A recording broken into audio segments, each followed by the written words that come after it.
السلام علیکم ورحمۃ اللہ وبرکاتہ۔ ویب سیریز آفٹر کربلا کی آج 6 ایپیسوڈ ہے۔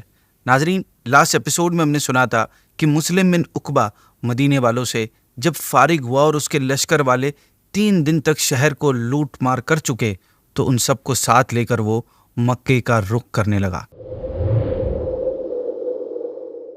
مسلم ابھی مکے کے راستے میں ہی تھا کہ اسے موت آ گئی۔ مرتے وقت اس نے حسین بن نمیر کو بلا کر اس سے کہا کہ اگر میرے ہاتھ میں ہوتا تو میں کبھی تجھے اس لشکر کا کمانڈر نہیں بناتا، لیکن تجھے ہمارے خلیفہ یزید نے کمانڈر مقرر کر دیا ہے اور خلیفہ کا حکم میں ٹال نہیں سکتا، لہٰذا 4 باتیں تجھے بتا رہا ہوں، انہیں یاد رکھنا۔ پہلی بات، مکے کے لیے جلدی روانہ ہو۔ دوسری بات، جنگ کو اسٹارٹ کرنے میں لیٹ مت کرنا۔ تیسری بات، خبریں لیک نہ ہوں، خبروں کو چھپانا۔ اور چوتھی اور آخری بات کہ قریش میں سے کسی کی بات نہ سننا۔ حسین بن نمیر کو یہ انسٹرکشنز دینے کے بعد وہ مر گیا اور اسے وہیں راستے میں کسی مقام پر دفن کر دیا گیا۔ مسلم کی موت کے فوراً بعد حسین بن نمیر لشکر یزید کے ساتھ حضرت عبداللہ ابن زبیر رضی اللہ عنہ سے لڑنے کے لیے مکے کی طرف روانہ ہوا۔ یہاں تمام اہل مکہ اور اہل حجاز ان سے بیعت کر چکے تھے اور مدینے کی سب لوگ بھی ان کی طرف چلے آئے تھے۔ نجدہ بن عامر بھی اپنے لوگوں کے ساتھ لے کر ان کو خانہ کعبہ کو بچانے کے لیے ان کے پاس آ ملا تھا۔ ناظرین، یزیدیوں کا اتنا بڑا لشکر جب اٹیک کرنے کے لیے مکے پہنچا تو انہیں دیکھ کر کچھ لوگ ابن زبیر رضی اللہ عنہ کے پاس آئے اور آپ کو یزید کے ساتھ صلح کرنے کا مشورہ دیا۔ یزید نے اس جنگ سے پہلے آپ کی طرف ایک میسج بھیجا تھا کہ میں ایک چاندی کی کڑی، 2 سونے کی بیڑیاں یعنی چینز اور 1 چاندی کا توق بھیج رہا ہوں، اور میں نے قسم کھائی ہے کہ تم ان چیزوں کو پہن کر ضرور میرے پاس آؤ گے، ورنہ میں تم پر لشکر کے ساتھ اٹیک کروں گا۔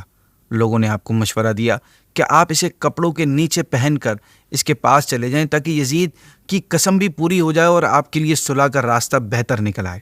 اس پر آپ نے جواب دیا کہ اللہ اس کی قسم کو پورا نہ کرے، اور پھر فرمایا میں ناحق مطالبے کو پورا کرنے کے لیے معمولی سی بھی نرمی اختیار نہیں کروں گا، یعنی میں کسی بھی صورت میں اس مطالبے کو پورا نہیں کر سکتا۔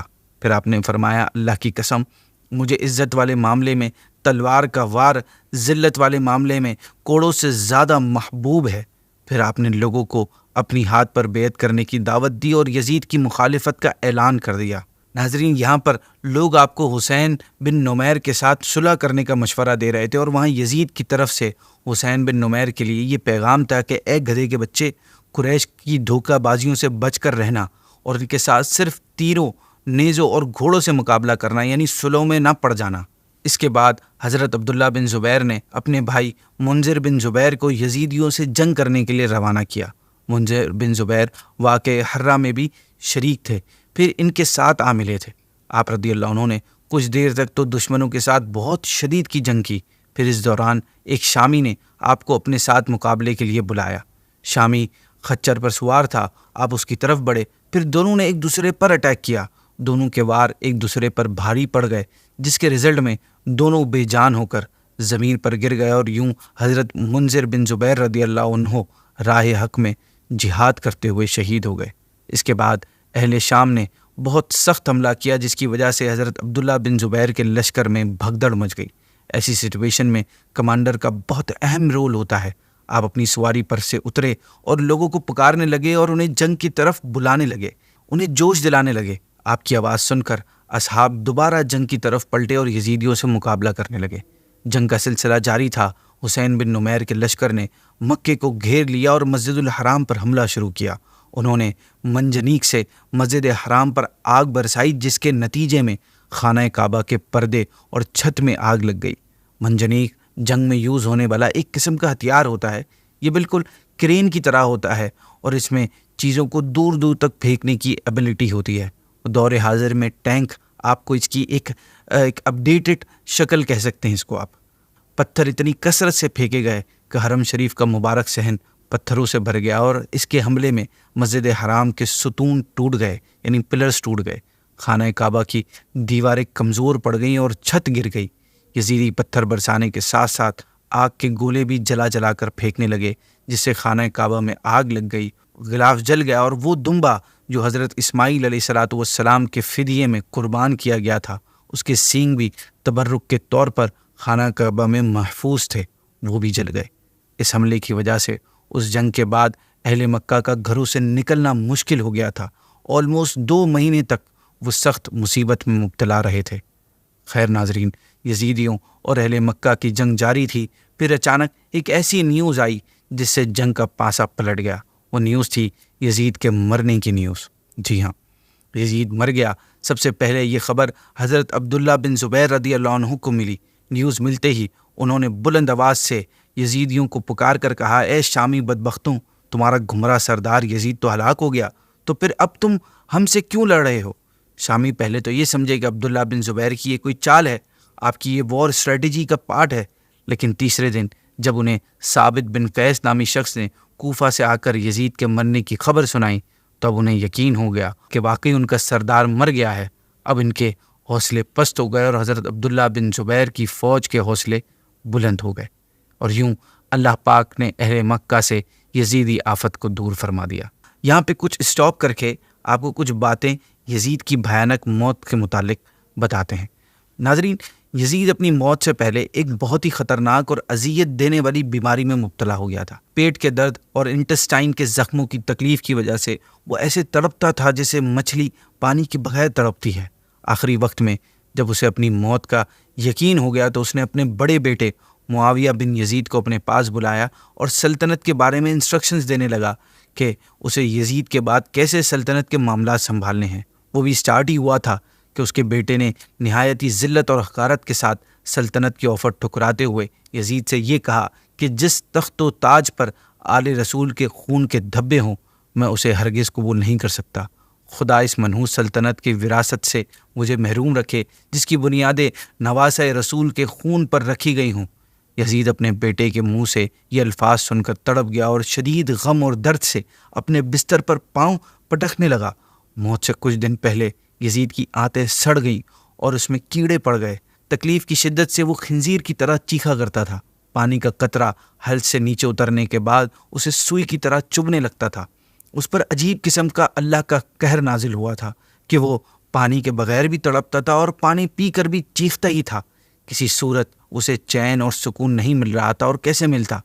بالآخر اسی درد کی شدت میں تڑپ تڑپ کر اس کی جان نکلی، اور مرنے کے بعد اس کی لاش میں سے اتنی گندی بدبو آ رہی تھی کہ اس کے قریب جانا مشکل ہو رہا تھا۔ ناظرین، یزید کے مرنے کی خبر شامیوں تک پہنچ گئی تھی جس سے وہ اسکیٹرڈ ہو گئے تھے، بکھر گئے تھے۔ حسین بن نمیر بھی بھاگ نکلا۔ یزید کے موت کے بعد مروان بن حکم نے لوگوں کو اپنے ہاتھ پر بیعت کرنے کا کہا۔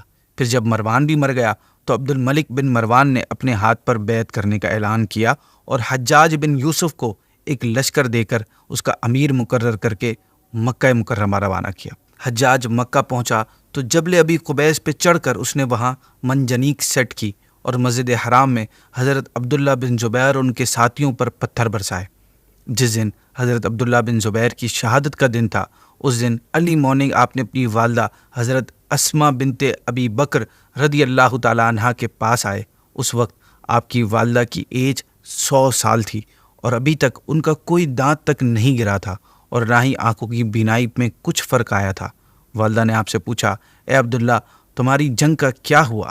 آپ نے عرض کی، دشمن فلاں مقام تک پہنچ چکا ہے۔ یہ کہہ کر آپ مسکرا دیے اور کہا، بے شک موت ہی میں راحت اور آرام ہے۔ آپ کی والدہ نے کہا، اے میرے بیٹے، شاید تم نے میرے لیے موت کی تمنا کی ہے، لیکن مجھے تو اس وقت تک نہیں مرنا پسند جب تک تمہارا کچھ فیصلہ نہ ہو جائے۔ اگر تم جیت گئے تو اس سے میری آنکھیں ٹھنڈی ہو جائیں گی، اور اگر تم قتل کر دیے گئے تو میں اسے باعث ثواب سمجھوں گی کہ میرا بیٹا راہ حق میں شہید ہو گیا۔ پھر جب آپ نے اپنی والدہ کو الوداع کہا تو والدہ نے آپ کو نصیحت کرتے ہوئے فرمایا، بیٹا، تم قتل کے خوف سے اپنے دین کی کوئی خصلت نہ چھوڑنا۔ یہ نصیحت سن کر آپ وہاں سے روانہ ہو گئے اور مسجد میں داخل ہوئے۔ لوگوں نے آپ سے عرض کی کہ کیا ہمیں دشمن سے صلح کی بات نہیں کرنی چاہیے؟ آپ نے فرمایا، کیا صلح کا وقت ہے یہ؟ پھر آپ نے فرمایا، اللہ کی قسم، اگر دشمن تمہیں اس وقت کعبے کے اندر بھی پا لیں تو ضرور تمہیں ذبح کر دیں گے۔ پھر آپ نے ایک شعر پڑھا جس کا ترجمہ کچھ یوں بنتا ہے کہ میں ذلت و رسوائی کے بدلے زندگی کا خریدار نہیں ہوں اور نہ ہی موت کے ڈر سے سیڑھی پر چڑھنے والا ہوں۔ آپ نے اپنے ساتھیوں کو نصیحت کرتے ہوئے فرمایا، جس طرح تمہارے چہرے غصے سے بھرے ہوئے ہیں، اسی طرح تمہاری تلواریں بھی غصے کی آگ اگلیں، کسی کی تلوار نہ ٹوٹنے پائے کہ وہ پھر وہ عورت کی طرح ہاتھوں سے اپنا دفاع کرنے لگے۔ اللہ کی قسم، جب بھی کسی لشکر سے میرا سامنا ہوا ہے تو میں ہمیشہ پہلی صف میں رہا، پھر آپ نے شامیوں پر حملہ کر دیا۔ ناظرین، سب سے پہلے اسود نامی آدمی نے آپ کا مقابلہ کیا، آپ نے تلوار کے ایک ہی وار میں اس کی ٹانگ کاٹ دی۔ اسی طرح مسلسل آپ شامیوں پر حملہ کرتے رہے اور انہیں مزے سے دور بھگاتے رہے، اور ساتھ ساتھ یہ فرماتے رہے کہ کاش کوئی ایسا شخص بھی ہم پلہ ہوتا کہ میں اس کے لیے کافی ہوتا۔ تاریخی کتابوں میں آتا ہے کہ مسجد کی چھت پر آپ کے کچھ مددگار چڑھے ہوئے تھے جو دشمنوں پر اینٹیں برسا رہے تھے۔ کسی دوران اتفاق سے ایک اینٹ آپ کے سر کے درمیان آ لگی، جس سے آپ کا سر پھٹ گیا اور آپ ٹھہر گئے اور فرمانے لگے، ہم وہ لوگ نہیں کہ پیٹھ پھیرنے کی وجہ سے ہماری ایڑیوں پر خون گرتا ہو، بلکہ ہم وہ ہیں جو سینہ سپر ہونے کی وجہ سے ہمارے قدموں پر خون ٹپکتا ہے۔ لیکن ناظرین، اس زخم کی شدت بہت زیادہ تھی، جس کی وجہ سے آپ نے ڈھال ہو کر زمین پر تشریف لیا ہے۔ دشمنوں کو موقع مل گیا، چنانچہ انہوں نے آگے بڑھ کر تلوار سے ایک زوردار وار کر کے آپ کا سر مبارک تن سے جدا کر دیا۔ انا للہ و انا الیہ راجعون۔ شامیوں نے صرف اس پر آپ کو شہید کرنے پر ہی نہیں رکے، بلکہ آپ کے جسم مبارک کو سولی پر لٹکا دیا گیا۔ حضرت یعلا تیمی رحمۃ اللہ تعالی علیہ بیان کرتے ہیں کہ میں نے حضرت عبداللہ بن زبیر کی شہادت کے 3 دن بعد مکہ مکرمہ حاضر ہوا تو میں نے دیکھا کہ ابھی تک آپ کی لاش مبارک سولی پر تھی۔ آپ کی والدہ لاش مبارک کے پاس آئیں اور حجاج بن یوسف سے کہا، کیا ابھی تک اس شہ سوار کے اترنے کا وقت نہیں آیا؟ حجاج بولا، یہ منافق ہے، معاذ اللہ۔ آپ کی والدہ حضرت اسما رضی اللہ عنہا نے فرمایا، اللہ کی قسم، یہ منافق نہیں تھا، بلکہ یہ تو روزہ دار، عبادت گزار اور نیکوکار تھا۔ حجاج نے کہا، ہے بڑھیا، واپس چلی جا، تیری عقل زائل ہو گئی ہے۔ آپ نے فرمایا، نہیں، میری عقل زائل نہیں ہوئی ہے، کیونکہ جب سے میں نے نبی کریم صلی اللہ علیہ وسلم سے یہ بات سنی ہے، میری عقل زائل نہیں ہوئی ہے۔ آپ نے ارشاد فرمایا تھا کہ قبیلہ ثقیف سے ایک جھوٹا اور لوگوں کا قتل عام کرنے والا ایک شخص ظاہر ہوگا، پس جھوٹے شخص کو ہم دیکھ چکے ہیں، اور رہا لوگوں کا قتل عام کرنے والا تو وہ تو ہے۔ ناظرین، آپ نے یہ روایت تو شاید سن رکھی ہو کہ ایک مرتبہ حضرت عبداللہ بن زبیر رضی اللہ تعالیٰ عنہ بارگاہ رسالت میں حاضر ہوئے تو دیکھا آپ صلی اللہ علیہ وسلم حجامہ کروا رہے ہیں۔ آپ صلی اللہ علیہ وسلم فارغ ہوئے تو فرمایا، اے عبداللہ، یہ خون لے جاؤ اور ایسی جگہ محفوظ کراؤ جہاں کوئی نہ دیکھے۔ آپ فرماتے ہیں، باہر جا کر میں نے یہ سارا خون خود پی لیا۔ جب میں واپس آیا تو آپ صلی اللہ علیہ وسلم نے مجھ سے پوچھا کہ عبداللہ، خون کہاں محفوظ کیا؟ میں نے عرض کی، حضور، ایسی جگہ پر جہاں کوئی نہیں دیکھ سکتا۔ آپ نے ارشاد فرمایا، شاید تم نے اسے پی لیا ہے۔ میں نے عرض کی، جی ایسا ہی ہے۔ آپ نے فرمایا، تمہیں خون پینے کا کس نے کہا تھا؟ خرابی ہے تیرے لیے لوگوں سے اور ان کے لیے تجھ سے۔ اس حدیث پاک کی شرح میں محدثین لکھتے ہیں کہ خرابی ہے تیرے لیے لوگوں سے۔ آپ صلی اللہ علیہ وسلم کے ان ورڈ سے مراد یہی ہے کہ آپ کی شہادت کے بعد آپ کو سولی پر چڑھایا گیا، یہ آپ کے لیے حجاج وغیرہ کی طرف سے خرابی ہے، اور لوگوں کے لیے تجھ سے اس سے مراد یہ ہے کہ جو آپ کے قاتلوں نے آپ کو شہید کر کے اور خابت اللہ کی بے حرمتی کا جو بہت بڑا گناہ اپنے سر لیا ہے، وہ ان لوگوں کے لیے خرابی ہے۔ ناظرین، آپ بہت نیک اور عبادت گزار تھے۔ ایک جگہ آپ کا ذکر خیر چھڑا تو آپ کی والدہ حضرت اسما نے فرمایا کہ ان کی راتیں بکثرت قیام میں گزرتی اور دن روزوں میں کٹتے تھے، جس کی وجہ سے انہیں مسجد کا کبوتر کہا جاتا تھا۔ اس کے بعد کے واقعات کیا کیا ہوئے، کیا کیا چیزیں انفولڈ ہوئیں، انشاءاللہ اگلی ایپیسوڈ میں سنیں گے۔